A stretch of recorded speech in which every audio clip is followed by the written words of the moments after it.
Stanislas Julien a produit une œuvre considérable qui a fait de lui le meilleur sinologue européen de son temps, selon les termes de Paul de Miéville. Ayant occupé les postes les plus importants de la sinologie française, il a laissé derrière lui les traces d'une vie de labeur, mais bien peu d'éléments qui permettent de voir en lui un gentilhomme et même un passeur d'idées.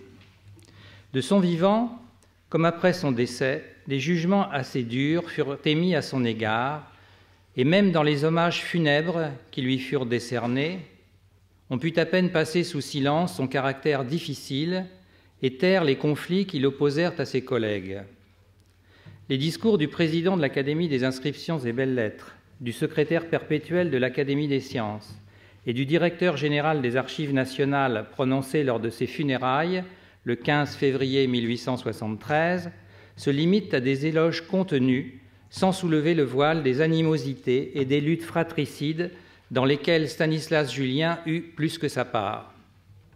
Une trentaine d'années plus tard, Henri Cordier, en historien des études chinoises, qui n'était pas toujours tendre avec ses confrères, n'hésite pas à qualifier Julien de vilain homme.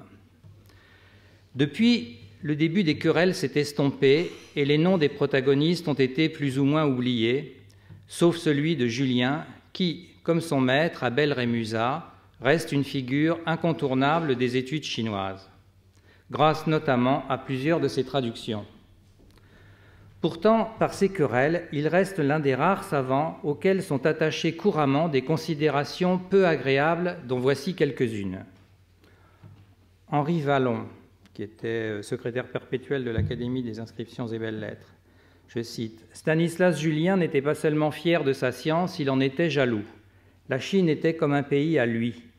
Il n'y supportait pas de rival. S'il aimait qu'on fît du chinois avec lui, il supportait mal qu'on en fît sans lui. » Henri Cordier. Stanislas Julien n'a pas laissé les souvenirs de reconnaissance affectueuse qui s'attachent à la mémoire de son illustre maître. L'homme chez Julien ne fut pas à la hauteur du très grand savant. Paul de Miéville. Il avait un caractère aussi abominable que sa science était irréprochable. Jaloux, colérique, acariâtre, il accapara les charges et écarta tout concurrent. Le problème Julien commence avec son prénom et sa date de naissance. En effet, dès les années 1830, Julien, jeune professeur au Collège de France, est cité dans la biographie universelle et portative des contemporains, sous le nom d'Aignan Stanislas Julien, né à Orléans le 21 septembre 1799. La notice, qui je crois d'ailleurs a été écrite par Julien lui-même, la notice évoque un frère aîné, mécanicien, qui aurait fait de bonnes affaires en Amérique, où il serait mort prématurément. En réalité, si l'aîné était bien Noël Julien, fils de Noël Julien, et le second Aignan Stanislas, c'est le premier qui est devenu sinologue et le second fabricant d'armes en Caroline du Sud. Noël, qui a pris le nom de son frère cadet après sa mort, est donc né le 13 avril 1797. Le père, mort dès 1802, la mère se remarie en 1805. L'un des frères est placé en apprentissage chez un serrurier, tandis que l'autre ne commence réellement ses études qu'à plus de 13 ans, faute d'argent. Après la mort de sa mère, puis de son beau-père, il est élevé gratuitement au petit séminaire d'Orléans. À Orléans, d'ailleurs, il y a une rue Stanislas Julien. Au séminaire, l'enfant Julien se révèle un élève particulièrement doué qui rattrape 4 classes en une année scolaire. C'est un excellent latiniste qui rend jaloux les meilleurs de ses condisciples. Il semble qu'il ne quitte le séminaire que vers l'âge de 22 ou 23 ans. Pour se rendre à Paris, grâce à l'aide financière d'un camarade. Il suit alors les cours de grec au Collège de France et devient bientôt, dès 1821, c'est-à-dire 1 an ou 2 au maximum après son arrivée à Paris, le suppléant du professeur Jean-Baptiste Gale. Curieux d'autres langues, Julien suit au Collège de France les cours d'arabe, de sanskrit, d'hébreu et de persan, sans préférence pour l'une ou l'autre. On verra d'ailleurs qu'on a parlé hier la connaissance des langues pour Rémusat, mais on voit en fait qu'un certain nombre d'auditeurs du Collège de France suivaient justement des cours concernant des langues très différentes. C'est le cas de Julien, mais c'est le cas aussi on verra, d'autres personnes à la même époque. C'est apparemment lors d'une visite à Fulgence Fresnel, élève de Rémusat, qu'il se fit expliquer les rudiments du chinois et qu'il se mit, dès la semaine suivante, à traduire un passage du Mengzi devant Rémusat, en latin.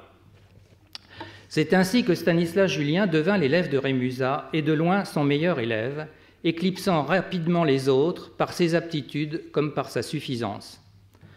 En quelques mois, la traduction en latin de la totalité du texte était achevée et annoncée comme apparaître dans le journal asiatique qui venait d'être fondé. Pour ce faire, Julien dut se mettre au mandchou et lire les 2 traductions réalisées dans cette langue et consulter tous les commentaires disponibles. Le débutant avait accompli une totale réussite, au point que Rémusat, qui avait projeté de donner une traduction française du Mencius, s'en abstint face au travail produit par son nouvel élève. Julien en était si fier qu'il déclara plus tard que sa traduction était, je cite, « devenue un manuel nécessaire pour toutes les personnes qui, en Europe et même en Chine, ont voulu, avant la publication des excellentes versions du docteur James Legge, étudier seul et sans maître la langue chinoise. » C'est à Paris, apparemment en 1821, après la disparition de son frère, que Julien change de prénom pour ceux de son parent et adopte en même temps la date de naissance. Le motif de ce changement de prénom reste mystérieux et tient peut-être au caractère plus sonore, plus large, plus imposant de Aignan Stanislas. On ne l'explique qu'à partir de la personnalité du sinologue qui transpire à travers sa correspondance et à travers ses démêlés avec certains de ses confrères. Julien subsiste d'abord grâce à l'aide d'un étudiant écossais qui le recommande à un poète et philosophe, écossais lui aussi, Sir William Drummond. L'assistance qu'il reçoit ne permet pas au jeune Julien de suffire à ses besoins. Il a pour tâche en 1825 de faire une copie de la Notitia Linguae Sinique du père Prémart en vue d'une impression à Malacca. Puis il entreprend une traduction de l'anglais. C'est le titre de l'ouvrage, « La méthode de Carstairs ou l'art d'apprendre à écrire en peu de leçons ». Il s'agit d'un ouvrage permettant d'acquérir une belle écriture. C'est d'ailleurs une première polémique que Julien a avec un autre traducteur du même ouvrage, qui est assez drôle d'ailleurs. En 1827, Abel Rémusat procurait enfin à son élève un emploi permanent en tant que sous-bibliothécaire de l'Institut. Déjà à cette époque, Julien a fait ses premiers pas dans le journal asiatique sous la conduite de Rémusat. Il a traduit plusieurs contes et nouvelles, marquant à la suite de son maître son intérêt pour la littérature et plus particulièrement celle en langue dite vulgaire. Au cours de cette période de formation auprès de Rémusat, Julien marque son intérêt pour les textes techniques et il publie la traduction d'un extrait du Tiangong Kaiwu, l'exposition des merveilles de la nature et des arts de Song Yingxing, sur le vermillon chinois. On ignore ce qui a poussé réellement Julien à se lancer dans cette expérience technique qu'il reconduira fréquemment par la suite, en particulier dans le cadre de l'Académie des sciences. Une troisième voie embrassée par Julien au cours de sa fréquentation de Rémusat se révèle être la grammaire chinoise. Julien, qui va se révéler un traducteur modèle, est obsédé par la justesse et la précision qui doivent être à l'œuvre dans le travail de traduction. Il ne se résout pas à l'expression approximative du sens d'un texte, et pour cela, il a besoin d'une méthode. Dès ses premiers contacts avec la langue chinoise, il a cherché à comprendre l'organisation du discours, et les premières réponses qu'il a trouvées étaient dans un ouvrage de Joshua Marshman, qui fonde l'essentiel de la grammaire chinoise sur les règles de position des mots. C'est grâce à ces Elements of Chinese Grammar que Julien se lance dans l'élaboration d'une méthode que nul n'a encore proposée, pas même, selon lui, son maître Rémusat. Son impatience à briller, à dépasser ses condisciples, voire à remplacer son maître, ne transparaît pas encore. Ce n'est que de manière rétrospective, en lisant les écrits postérieurs de Julien lui-même, autant que de ses ennemis, que l'on perçoit son désir d'être non seulement le premier, mais pour ainsi dire le seul, pratiquant tour à tour l'autosatisfaction et la fausse modestie, entretenant les meilleurs rapports avec ceux qui comptent et n'hésitant pas à éreinter les plus faibles. Au cours de Rémusat, Julien se retrouve avec plusieurs auditeurs, dont presque aucun ne poursuivra dans l'étude du chinois, écrasé ou évincé, disent même ses biographes, par Julien lui-même. Le seul qui cherchera à se maintenir, pour son malheur, sera Guillaume Pottier. Le 4 juin 1832, Rémusat décédait et 2 mois plus tard, le 6 août de la même année, Julien était nommé au Collège de France. Il ne manque pas de demander aussitôt au journal Le Moniteur d'annoncer son élection.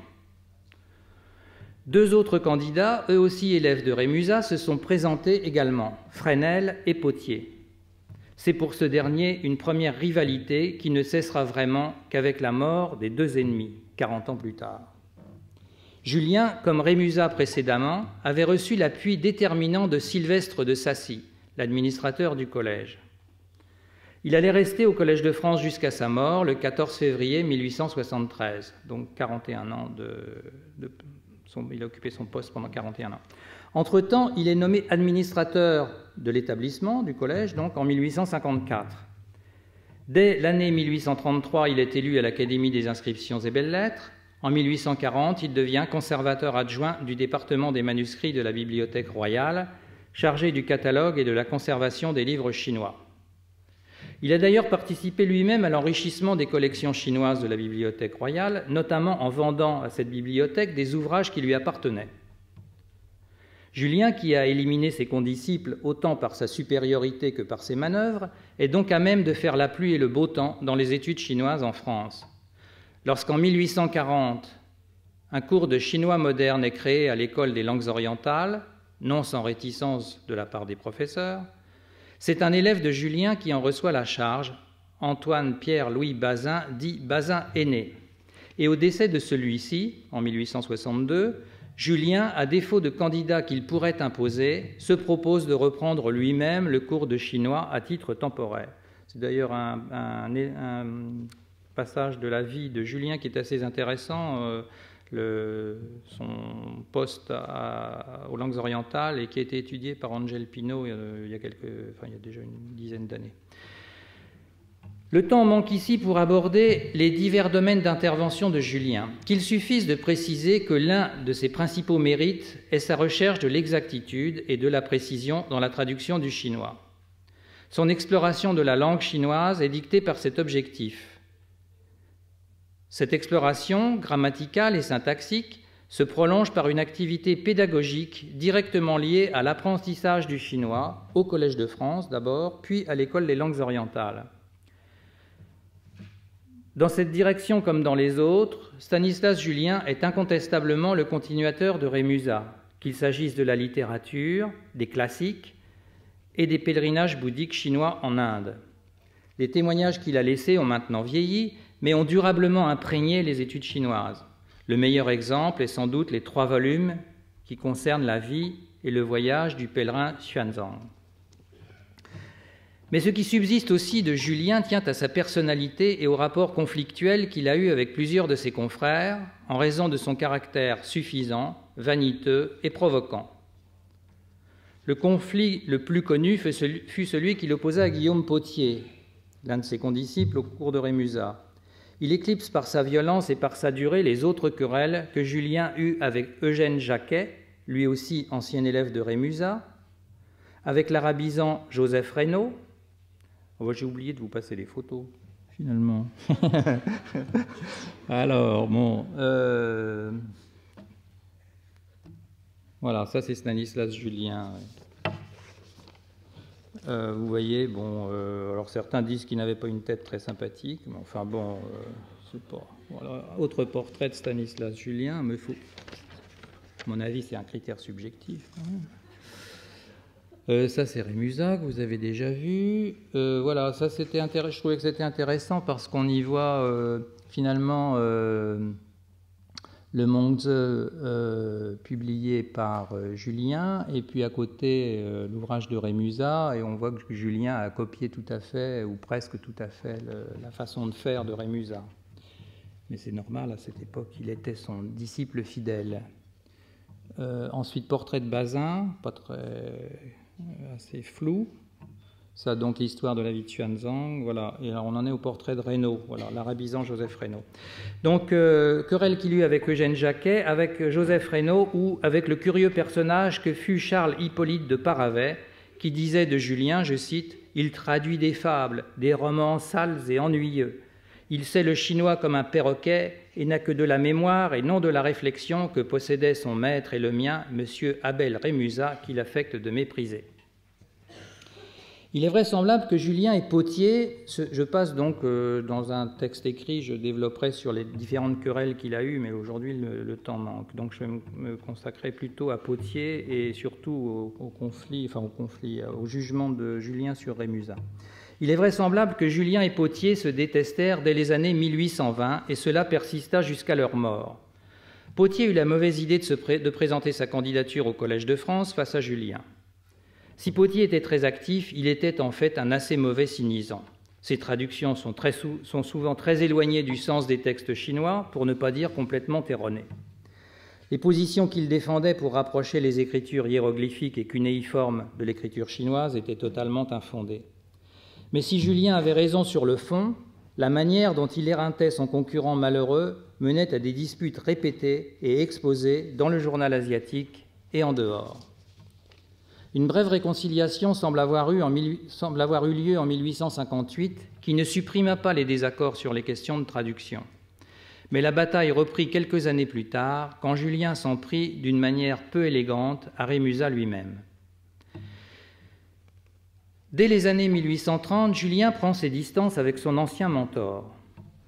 Dans la préface de sa propre traduction du livre des récompenses et des peines, il justifie, qui n'est d'ailleurs pas à la bibliothèque de Liège, il justifie sa reprise du travail de Rémusat en attribuant les défauts aux nombreuses occupations du maître. Et il ajoute aussitôt, je cite, « Il est vivement à regretter que les travaux de ce savant ne lui aient permis de citer que 16 histoires sur 400. Pour moi, tout en admirant ces travaux, j'envisage d'une façon différente les devoirs d'un sinologue, et il me semble qu'avant de traiter des questions de haute érudition qui ne peuvent être comprises et goûtées que d'un petit nombre de personnes, il importe de traduire les ouvrages les plus répandus qui peuvent faire connaître l'histoire, les religions, les mœurs, les usages et la littérature des Chinois. » Fin de citation. Non seulement le programme que s'est fixé Julien s'éloigne des ambitions de Rémusat, mais en repassant dans les traces de son prédécesseur, il prétend apporter des corrections et même carrément une autre vision.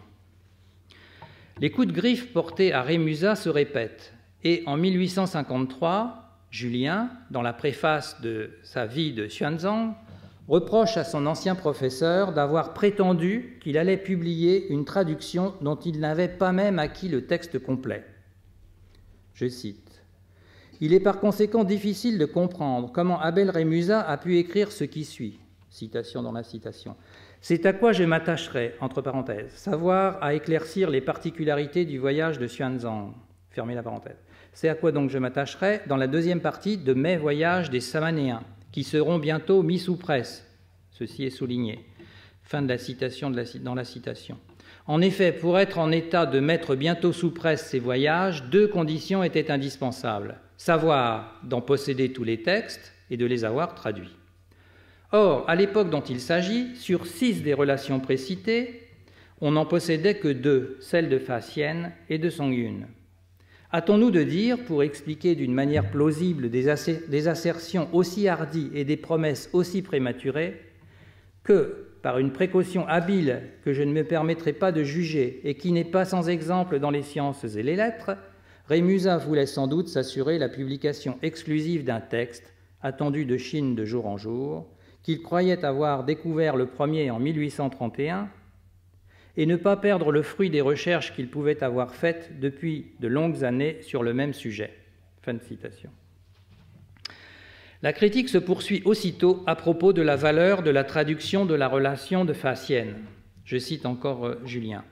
La haute estime que professent à bon droit les orientalistes pour M. Abel Rémusat ne doit pas les empêcher d'être très réservés et très circonspects lorsqu'ils citent son Faux-Gautier. En effet, cet ouvrage, très recommandable pour l'époque où il a été publié, n'est pas sans danger pour les personnes qui ne sont pas en état de vérifier ses traductions sur le texte chinois. Fin de citation. Dans son long compte-rendu, Jules Barthélemy Saint-Hilaire, qui était aussi un collègue de Julien au Collège de France, professeur de philosophie antique, Barthélemy Saint-Hilaire relève le jugement sévère de Julien et, malgré sa grande admiration pour lui, souligne qu'il est loin de partager cette appréciation.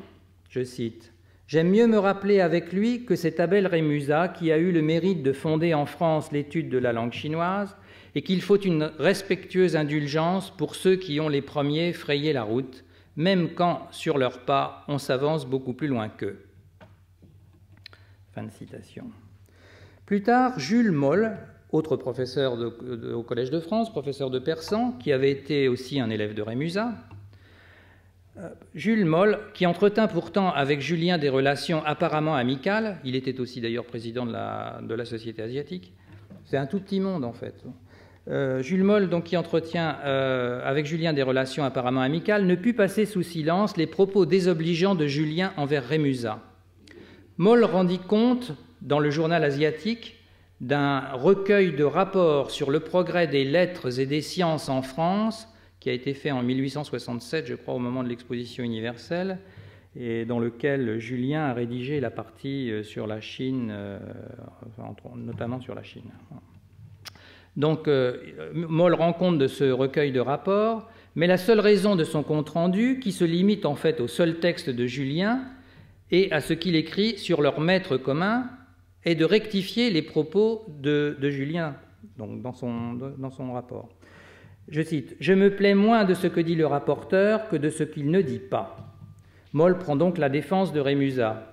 Ce qu'il fallait dire n'était pas que Rémusat avait trop de secours, mais que jamais homme n'a entrepris une étude difficile avec moins de ressources, et qu'au commencement de sa carrière, on lui avait même refusé à la Bibliothèque impériale la communication des dictionnaires manuscrits qu'elle possédait.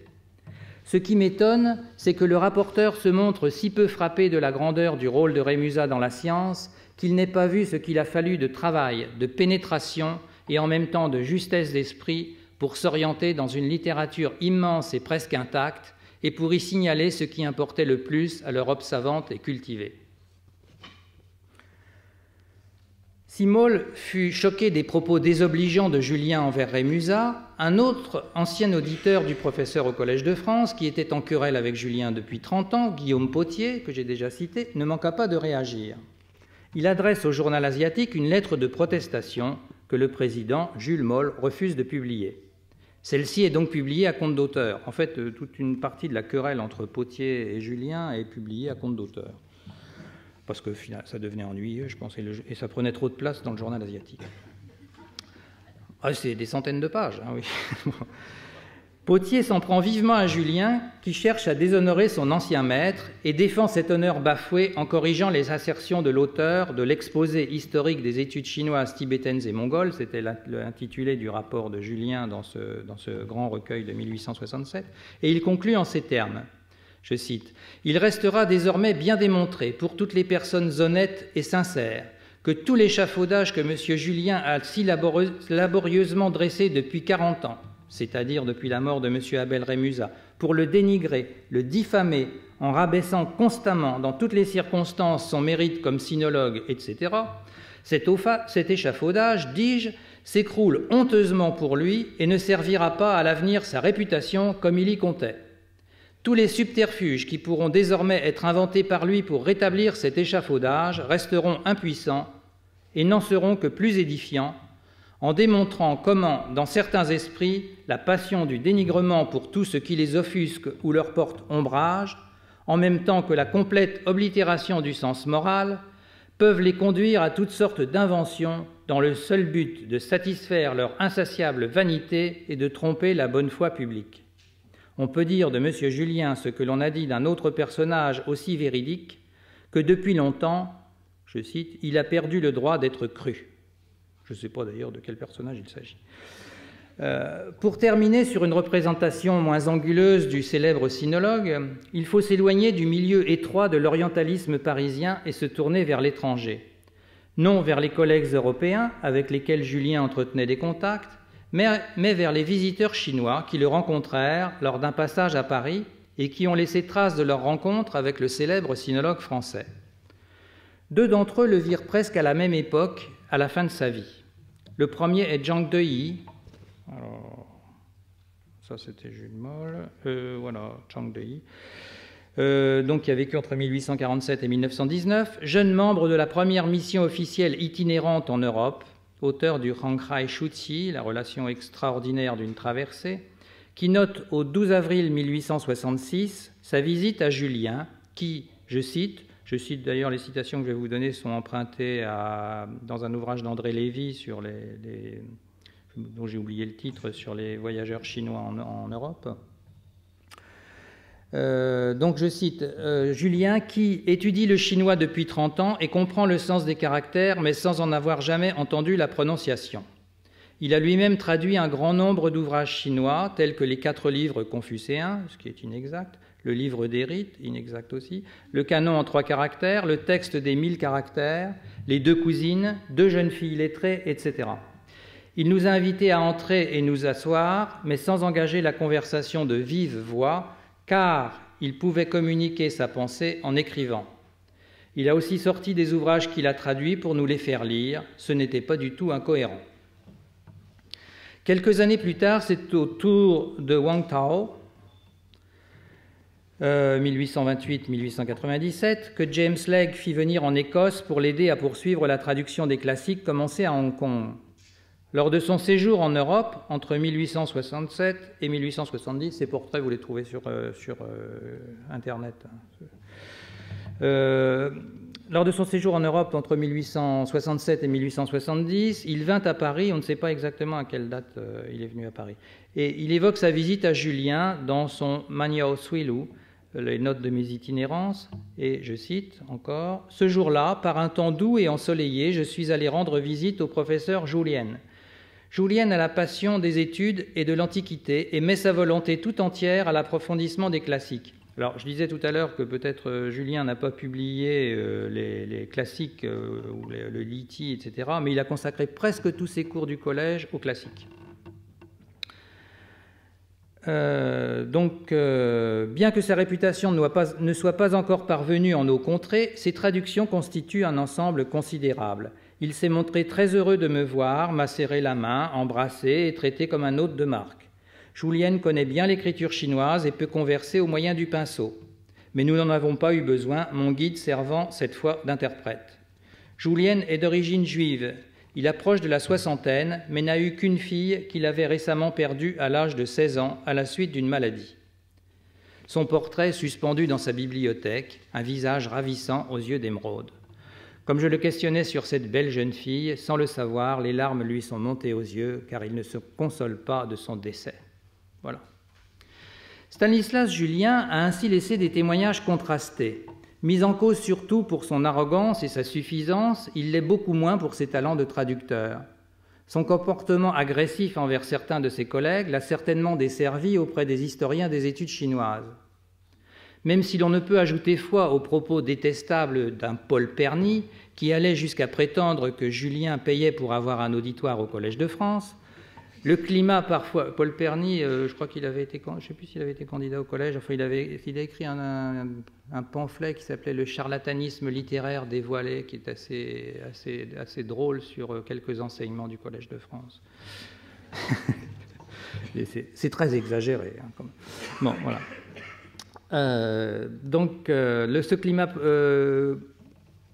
Le climat parfois exécrable qui naissait du comportement de Julien a beaucoup pesé dans les appréciations qui ont été portées sur lui. L'une d'elles, celle d'Ernest Renan, demeure mesurée, qui était aussi professeur au Collège de France, professeur d'hébreu, comme chacun sait. Donc l'appréciation d'Ernest Renan demeure mesurée et sans doute assez juste. Je la cite, et ce sera ma conclusion. Les traductions de M. Julien resteront des modèles de traduction impersonnelle, où l'auteur se contente d'être le verre transparent à travers lequel passe inaltérée la pensée de l'auteur étranger. Sans qu'il sût la chimie, l'agronomie, l'histoire naturelle, il traduisait avec très peu d'erreurs des traités de chimie, d'agronomie, d'histoire naturelle. Je ne sais pas d'ailleurs qui était vérifié s'il y avait peu d'erreurs. Enfin bon.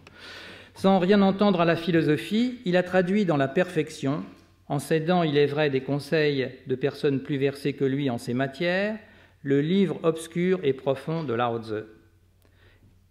À propos du Lao Tzu, d'ailleurs, il y a encore un différend avec Rémusat qui pensait s'était quand même beaucoup trompé en croyant voir de l'hébreu dans les caractères chinois. Enfin bon, c'est assez... Julien relève ce point. Et Julien, d'ailleurs, qui avait fait relire sa traduction du Lao Tzu par Victor Cousin. Quel service il a rendu et quel service il aurait pu rendre encore si l'on avait su employer comme il eût fallu cette merveilleuse faculté de traduction. Voilà, je vous remercie.